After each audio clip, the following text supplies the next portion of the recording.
I'm just going to bring up one date and let you run with it. You already know the date I'm going to bring up. November 22nd, 1975. We had a great game plan against Clemson, and we put in a little wrinkle of a motion play. And the night before, we had the Tiger Burn. You're familiar with that. Yeah. And R.J. Moore, our biggest fan, comes up to me and says, "Jeff, we got to win this game to go to a bowl." I said, "Well, you look worried." He said, "Well, I am worried. We got to win this game." I said, "Don't worry about it. We're going to score every time we have the ball." In a couple of weeks for the Florida series, they're honoring the 1975 baseball team, the first ever team to go to the College World Series, went to the national championship, ultimately lost to Texas, but y'all went 51-6-1, which is incredible. What made that 1975 team click? It's all just the competitive nature of our team and leadership. The recruiting process has changed a lot from 1972 to 2025. The reason I signed at South Carolina was because they were the ones that said, "We will not only let you play both sports, but we'll give you an and/or scholarship. You can stay baseball only, football only, or play both sports."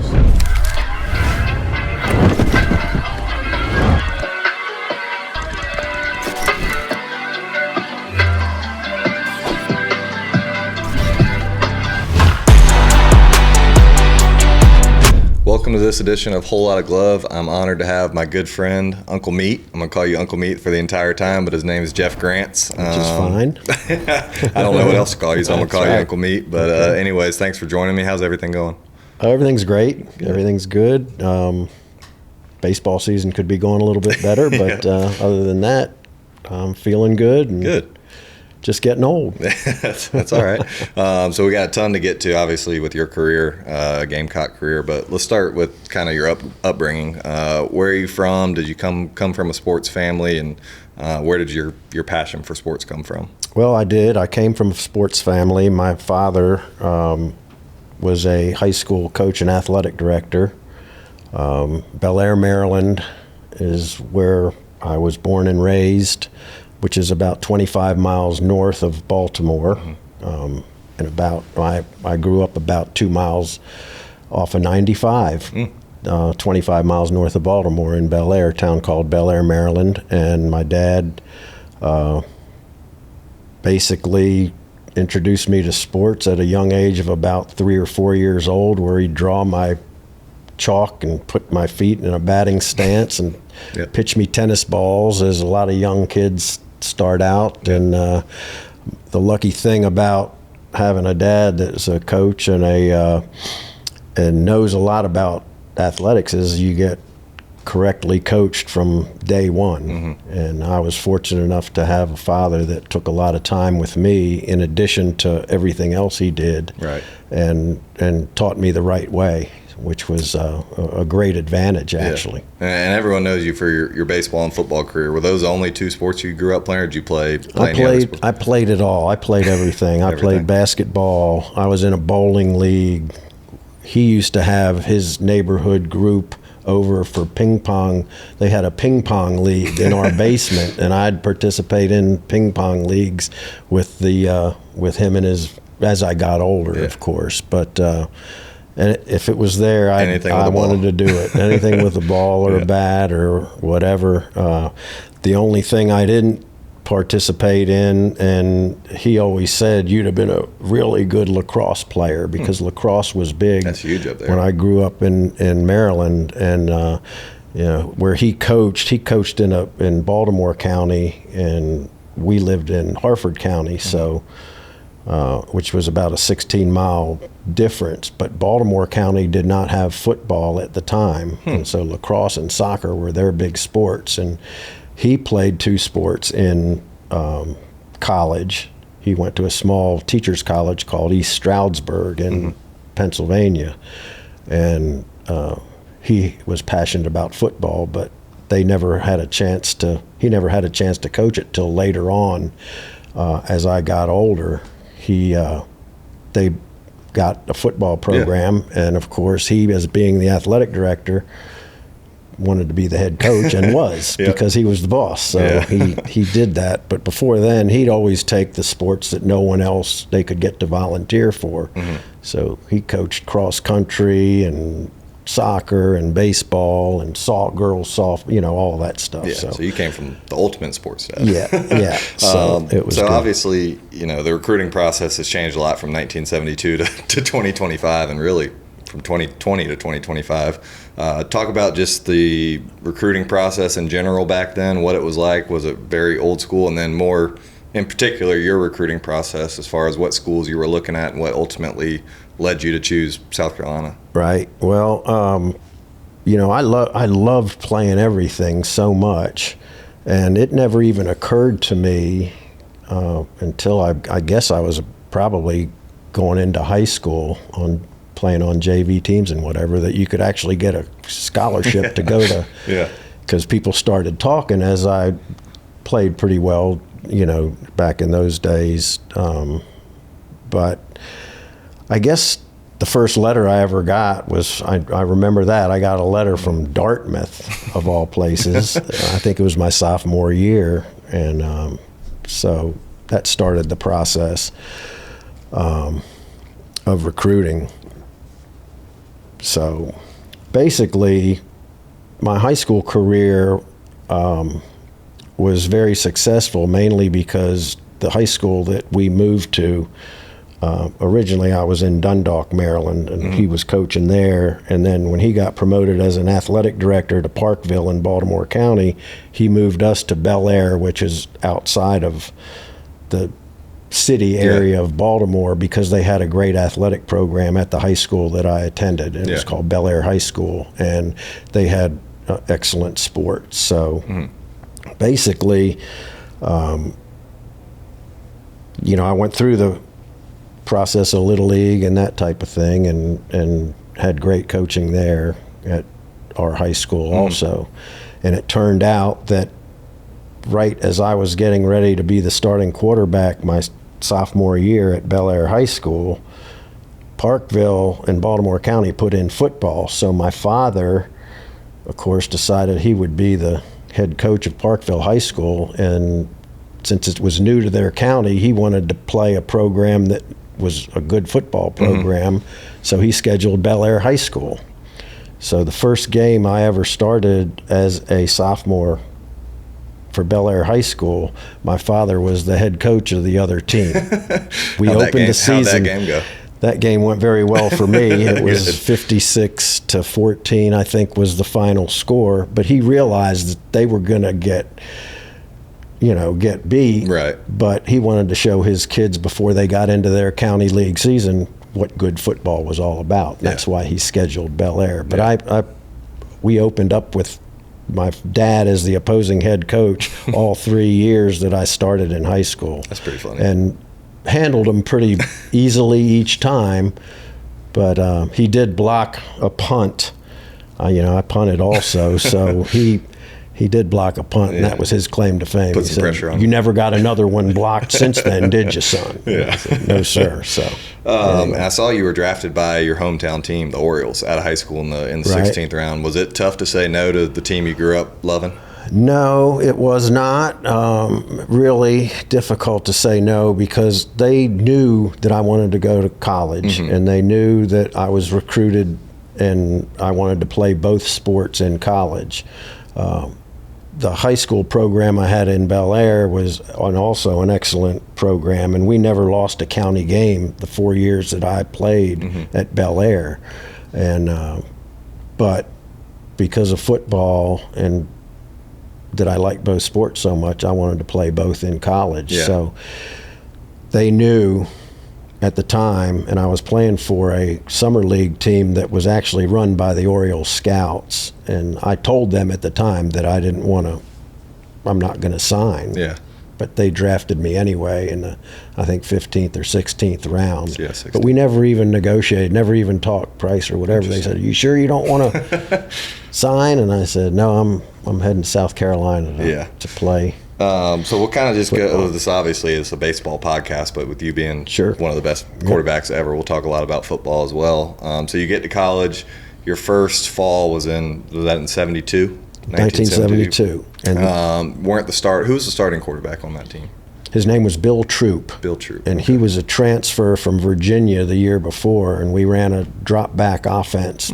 And John Bridgers was the offensive coordinator who had coached for the Baltimore Colts before he came to South Carolina under Dietzel. But Bill Troop ended up playing for the Baltimore Colts later and down the road. But the funny thing about it was that I signed here. The reason I signed at South Carolina was because they were the ones that said, we will not only let you play both sports, but we'll give you an and/or scholarship. You can stay baseball only, football only, or play both sports. Interesting. And my dad had a lot of stuff written in he was ahead of his time, obviously, in my signing agreement, basically, to where that I could play both sports, either one. I could drop either one, stay on full scholarship, and they couldn't change my position in football unless I agreed to it. So you had like a full contract. No weightlifting unless it was, I wanted to do it and that type of thing. Your dad was way ahead of his time. So there was all these stipulations, and Coach Dietzel, of course, he was the AD here. He agreed to it, and Coach Richardson, wanted me to come here as a baseball player also. So my freshman year, I basically started off on the freshman football team. We had a great year. I played well in a drop-back offense, but that wasn't my cup of tea, a drop-back offense. I ran a lot of option and belly series stuff in high school and was more or less a running quarterback, so we were a drop-back team, and we weren't very successful on the varsity that year. Yeah. And so I'm playing baseball after the season's over, and I didn't play any varsity except for about 3 or 4 games. That's first year freshmen were eligible. Okay. So they moved me up a couple games, to do that, and I got some experience. So I enjoyed it, but baseball now came along. Yeah. And so I was a freshman, and I'm playing here with Earl Bass, Hank Small. These guys are really good. Yeah. I played against a lot of great teams and had a lot of good competition before I got here also, but these guys were great. Next so level, yeah. I wasn't a starter, but I played a lot. I played every position for the first part of that season.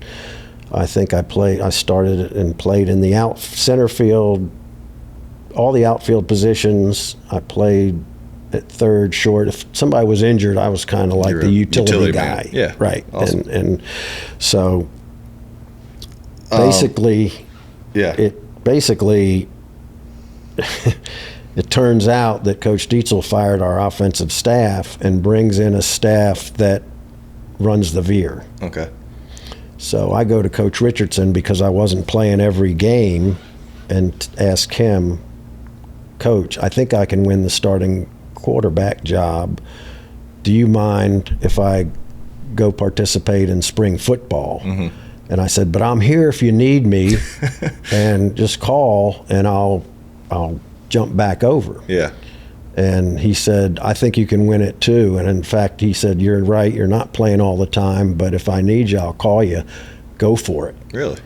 And so about 2 weeks into that, my phone rings in my dorm room, and it's Coach Richardson, and he said, Jeff, our center fielder, John Gambrell, has a pulled hamstring. I need you to start in center field for me tonight against Clemson. Yeah. When was the last time you had picked up a bat or ball? It was 2 weeks, just 2 weeks. I said, yes, sir, I'll be there as soon as I'm finished with our scrimmage. We had a scrimmage. It was that day. So after the scrimmage, I jumped in my car and ran to the Sarge Fry Field, got a hit, and we beat Clemson in baseball. That's awesome. That was the best sports day I ever had in my life because I had a couple touchdowns in the scrimmage there too. You go. But you probably wiped out after that. But what was it like playing your first year under Coach Dietzel? He's obviously a legendary coach. What was it like your first year getting on campus? It was really great. Yeah, it was great. Coach Dietzel was, and all the coaches were excellent, and they taught me real well. Bob Gatling, when they brought him in to install the veer, that was the thing that really jump-started my football career. Yeah. Although I did learn the drop-back offense pretty well, and it helped me a lot in reading defenses, but that was Coach Dietzel was great. Yeah. So we get into 1973, and it was a huge turnaround from the previous year. The varsity team went 4-7 in 72, and then 73, your first year as a starter, y'all go 7-4. Right. I mean, looking at your stats, 864 passing yards, 6 touchdowns, 806 rushing yards, and 9 touchdowns. Take it whatever direction you want, but talk about what went into the huge turnaround from the previous year to now going 7-4 with some big wins over some good teams, including your first win over Clemson. Yeah, that was That's the big very one. important. But they had us even on Sports Illustrated. The veer was a new type of triple option offense. It was a split back veer that incorporated a lot of throwing with it, and a lot of the triple option stuff was wishbone and whatever. Well, a guy named Bill Yeoman from Houston invented the veer. In the third game of the season, we played against Houston out there, and they ran the veer, and it was Veer versus Son of Veer was on Sports Illustrated and all that. But they were really good, and they beat us. But I was surrounded by a lot of great players, and we had a really good offense. And but we took what people gave us. I called my own games in my sophomore year. I called all my own plays. Really? Also, yeah. And that was tough. That was tough. You know a million times more football than me. So when you're calling your own plays in the veer offense, are you pretty much calling who you're handing the ball off to, who you're pitching I'm to? basically calling the formation and the direction that it's going, and whether it's an inside or outside veer, that type of thing. And you're just calling that based off what you see defensively. Exactly. Gotcha. And it was. But you got to be thinking ahead to set up plays down the road and all that. So after that, I said, "Would you just send plays in for me, please?" And then I'll check off at the line if I need to. Yeah. So they ended up doing that, which made it a little bit more comfortable for me. So you won your first game over Clemson, not being somebody from South Carolina or from Columbia. How quickly did it take you to learn how intense that rivalry was? It was. I already knew because when I was the game that I came to on my recruiting trip was Clemson. Okay. And it just so happened that our quarterback that year threw 6 interceptions. So I was here at that game. So that's another reason why I came to South Carolina, not only the but I said, they could use a quarterback. Yeah. So I knew about the rivalry. Gotcha. But it was intense, and it still is. It's a great rivalry, though. Yeah. So 1975, that's the main reason I wanted to have you on the show. In a couple of weeks for the Florida series, they're honoring the 1975 baseball team, the first ever team to go to the College World Series, went to the national championship, ultimately lost to Texas, but y'all went 51-6-1, which is incredible. You started 58 games that year, 38 RBIs, 21 stolen bases, had a great year. We were talking before the show, and they didn't have any stats from your 1973 season, your first year in baseball. But a stat I found that really stuck out to me, in 1974 and 75, you had 51 stolen bases and no caught stealings. Nobody threw you out. And then your last year, you had 28 stolen bases, only 5 caught stealings. Do you remember the first person to throw you out? Because, 51 straight attempts without anybody throwing you out is incredible. What was your reaction when you finally got thrown out? I didn't even know until you just told me that I didn't get thrown out. Not one time, not one caught stealing. They probably just picked me off and they counted that as something, but I don't know. Yeah. But pretty incredible. That makes me feel good, actually. Good. I appreciate you looking that up. What made that 1975 team click? It's all just the competitive nature of our team and leadership. We had 2 All-Americans, our first baseman, Hank Small, and our pitcher, who are ace of our staff, Earl Bass, 2 All-Americans. Earl's the best pitcher I ever faced or played against or saw. Really? And he was that competitive, and he had a great slider. He threw hard, and he was just competitive and hated to lose. Yeah. And Hank was the same way. And Hank, when he was all said and done, he had the home run record, he hit 390 that year, I think. in 75, I believe. Yeah. But our pitching staff was second to none. They all 4 of them, all our 4 starters had ERAs less than 2. Wow. I think maybe Ray Levine was 2.01 or something. The outcast. But everybody was 1.9, 1.8, whatever runs per game, which helped us a lot. Yeah. But do you have any vivid memories or a certain game that stands out on that run to the national championship? I do know the teams we lost to, which is amazing. Which is amazing because 2 of those games were to Texas in the College World Series. There was 6 losses. Yeah. 2 were to Texas in the College World Series, who were the national champions. 2 of them were to Seton Hall, not Seton Hall, but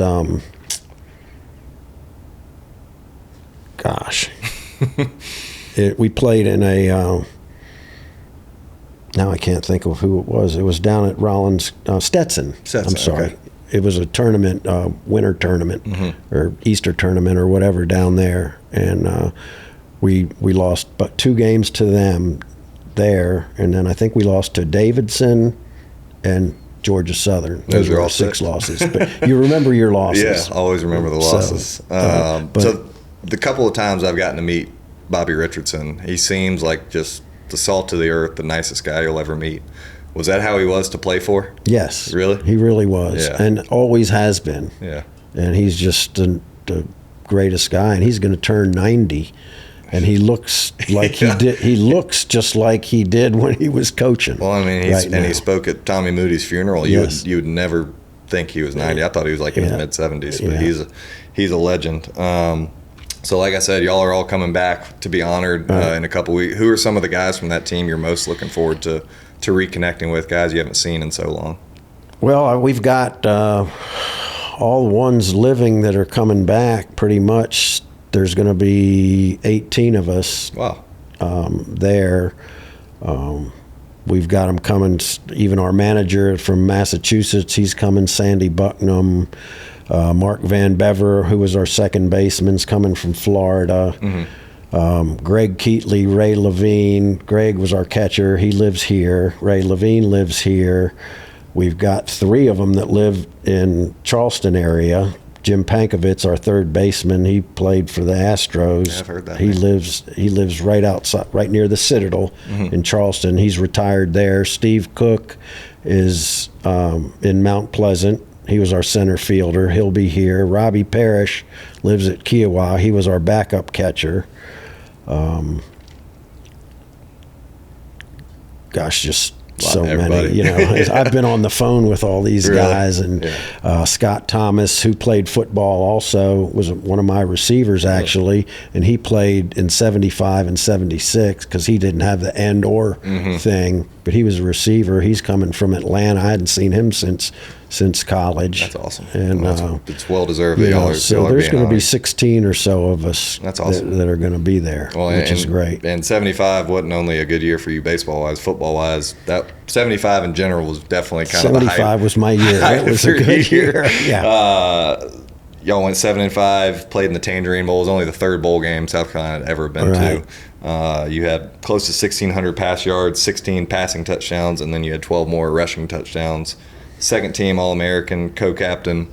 I'm just going to bring up one date and let you run with it. You already know the date I'm going to bring up. November 22nd, 1975. Just talk about that game. Saw the stats. It's just incredible. Yeah. Just what that game meant to you personally and the team.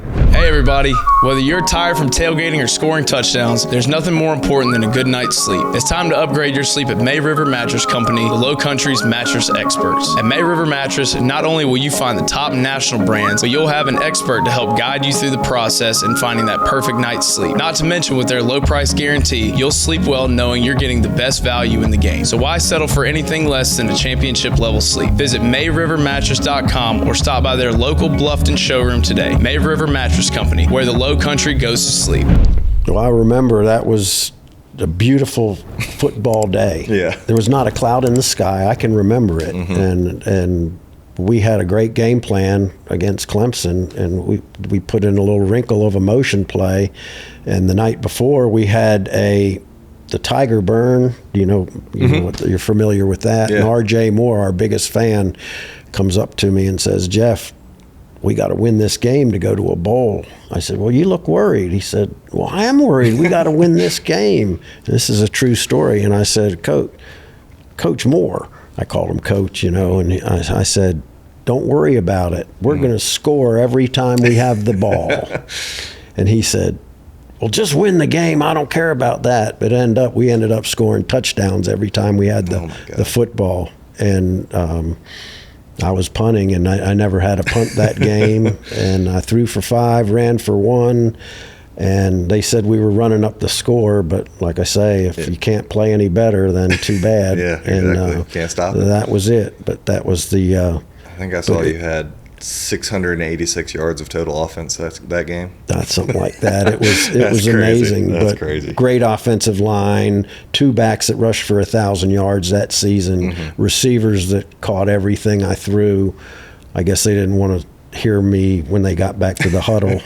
But it was a culmination of a great career, fun career. And you went through something similar to what I did. I played for Coach Tanner for 1 year, and middle of my career had a coaching change. Right. You had a coaching change this year from Coach Dietzel to Coach Carlin. Right. Talk about the differences in personalities and coaching styles between those two guys. Coach Dietzel was more of a organizer. He kind of delegated a lot of stuff. Coach Carlin was more hands-on, and I guess you call him the players kind of coach. And wanted everybody to make sure that they were a team and that type of thing. And he's more like a father figure to you. Yeah. Where Coach Dietzel was more of the CEO type of guy. Of course, he was the athletic director too, as was Coach Carlin.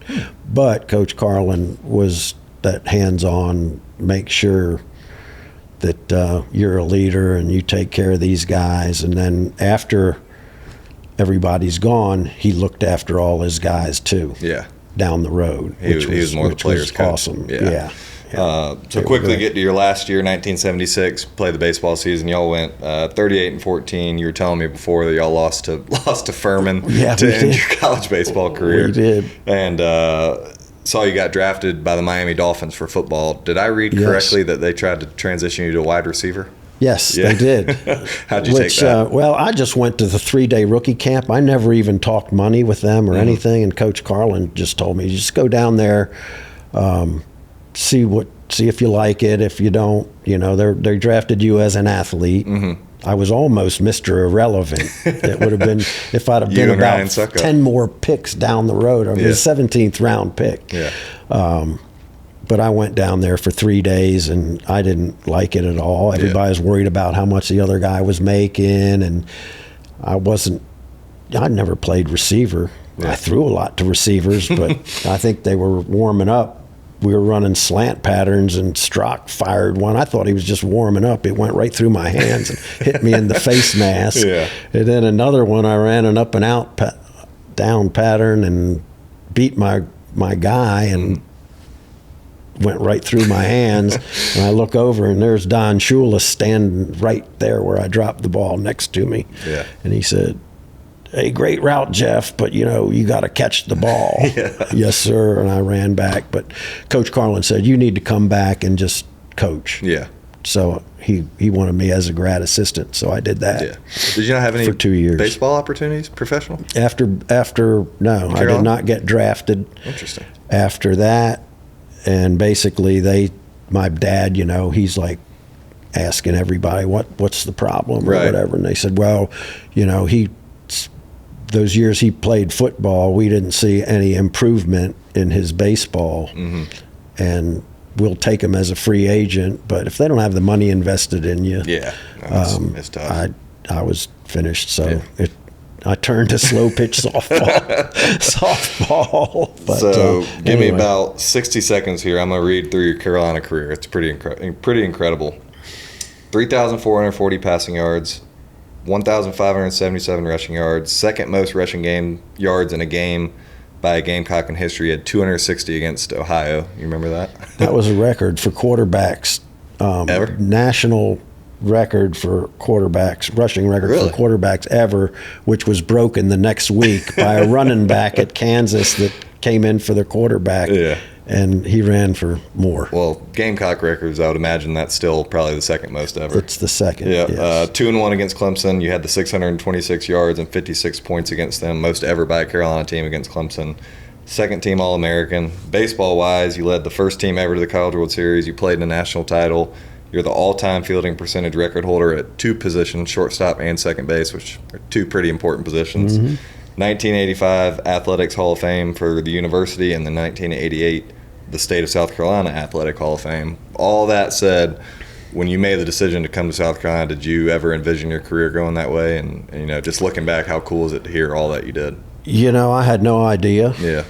What to think. When we got here, I got here 3 days late because I was playing for a national championship on my summer league baseball team out of Baltimore. We played Johnstown, and I came in 3 days late, and the first person I saw in the dorm was a guy on crutches with a shaved head. And because the team was out practicing, he had a ankle in a cast, and I said, and he was a freshman. He said, "Hey, Jeff, nice to meet you, but they shaved our heads." So I'm 600 miles away from home. Oh, yeah.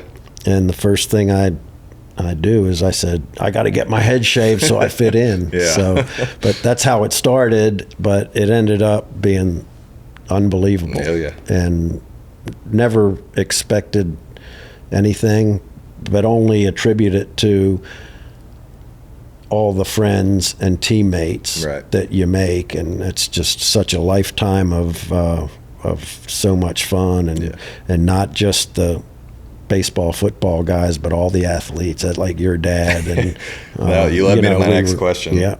Who were some of your closest friends during your Carolina days? You mentioned my dad. Obviously, you probably have known me since the day I was born. Yes, I remember the definitely. day I was born. I saw you the day you were born. I think our families have been the closest of friends for at least the last 32 years. I remember. Who were some of your closest friends, as you said, not only in football and baseball, but just the whole athletics department? Well, Jimmy Mitchell, who just recently passed away, was the first person that he was a grad assistant coach, and that I saw, and he's the one that took me down and helped me get my head shaved so I could fit in. And unfortunately, he recently passed away, but him, and there's just so many of them to mention. I mean, Bobby Marino still lives in Columbia. He was a kicker football team. Hank Small and Earl Bass, both who have passed away, we were extremely close friends. But Steve Cook and Robbie Parrish and those guys that are down in Mount Pleasant, I'm close with them, and too many to mention. Yeah. Though. It's just that might have been an unfair unbelievable. question. Yeah, well, it's not really. I got a bunch of older guys and younger guys that we all still.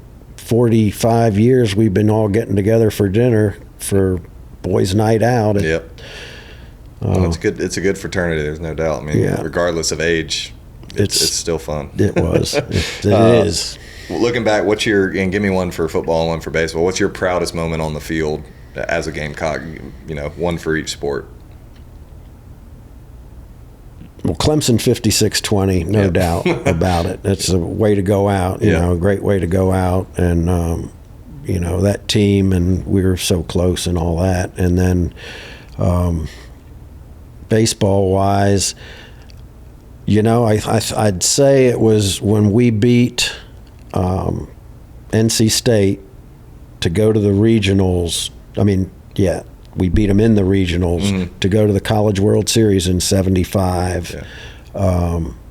That was the greatest moment. Yeah. And the funny part of that moment, or an example of the competitors that we were, is that they brought Earl. I think we won by 1 run, and they brought Earl in to pitch in relief in the last inning. I think we needed 1 more out, and I think the first guy came up. They had a runner on first. The first guy came up, he walked, and so I was at short, and Hank is at first, and Hank starts walking to the mound to talk to Earl because he walked this guy, and I started always wanting to be in the middle of everything, walking that way too. And I heard Earl turned around and looked at Hank, and Earl said, "Hammer, put your glove in your pocket. I got this blank." 4-letter word. Yeah. And did he strike him and out? I spun around, went right back to my position. Hank spun around, didn't put his glove in his pocket, but he went back to first base. 3 pitches, boom, boom, boom, and we're going to Omaha. Off to Omaha. That's awesome. That was good. So I read a pretty cool fun fact, I guess you could say. Your first year for football, 1972, was the opening game against Virginia. They renamed the stadium Williams-Brice Stadium from Carolina Stadium. I think it was like September 9th, that first game. What was Williams-Brice like back then? Because obviously it's become one of the best home field environments in college football. What was it like playing back in the 70s at Williams-Brice? It was good. Yeah. They only had the west upper deck. Okay. They had just put that west upper deck on, and 2 years before they had the AstroTurf. So it was AstroTurf and the west upper deck. Interesting. And that was Don Strock was playing. I was in the stands, and I watched him, and he threw for 400 yards, but he got sacked, I don't know, 10 or 12 or 15 times, and we got beat. And that was the story of that season. Yeah. But I think they end up nicknaming our offensive line the Cardboard 5 or something like that. That's not and a good I'm nickname. like, I'm glad we're going to the Veer. And I also read that Sarge Fry didn't open until 1977. Where did y'all play? We were at Sarge Y'all Fry. were? They named it Sarge Fry. Okay. But it was in the same location? It was, yes. Okay. And it was immaculate then. Oh, yeah. I love Because I had played a couple times in Memorial Stadium where the Orioles played for city championships, and Sarge Fry was way better than Memorial Stadium's field. Yeah. That's how good it was. So football-wise, quarterbacks nowadays are obviously operating in a completely different, environment of what it was back when you played. How have you seen that position evolve over the last, 40 years or so, in the amount of information they have to process? Obviously, it was a lot back when you played, but how have you seen that position evolve? Sometimes there's too much, I think, for them to, process. Sometimes it's better to just, be able to do the basics. Simpler is better. Yeah. But, it's a lot, and I don't know how I would do with somebody in my ear talking to me while I'm trying to focus on what I'm doing. Back then, it was, it was pretty much everybody relying on each other to make sure that they did their jobs. Yeah. And, if one guy messes up, it's no good. But it was all team. It was just so much more team oriented. Right. I think now, of course, the quarterback position, you have to be mobile. And if you're not, doesn't mean you have to be a speedster or fast or a great runner, but you have to be able to maneuver in that pocket to avoid the rush, because there's so many great defensive athletes that can rush the quarterback, and you got to be able to move around. And if you can't do that, doesn't matter how big your arm is and whatever. And the more time you have, of course, the better you're going to do. give me one for each sport.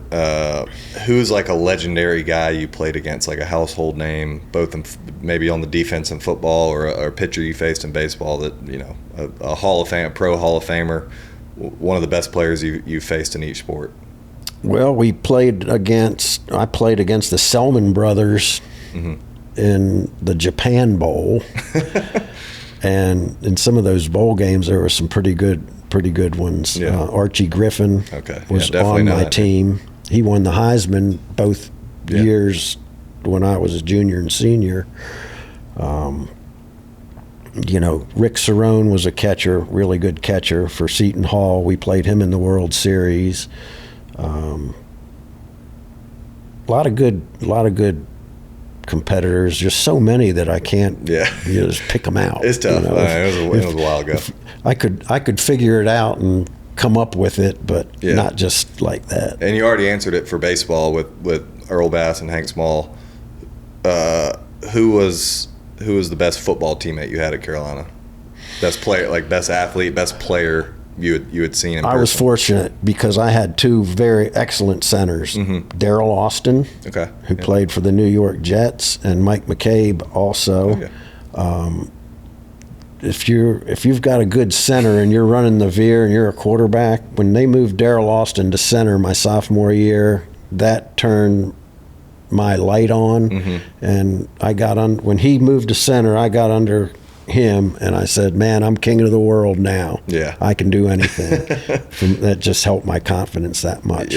But those guys, and the two running backs that rushed for 1,000, Kevin Long, Clarence Williams, a great receiver. Phil Logan was a great receiver. Jalen Hodgen was a great running back. My high school teammate Tommy Emrine played in those backfields too. So just Rick Sanford was a freshman that Carolina win in 75. And the last play of that game, he goes on and has a great NFL career. Rick Sanford intercepts Steve Fuller's pass as both of them were freshmen playing at the end of the game in the end zone. So both of them were freshmen that year. That's how long ago it was. You notice a theme, all these questions, one for each sport. Give me one game you wish you could replay in each sport. Maybe a game that y'all should not have lost, or a huge game that maybe didn't go your way.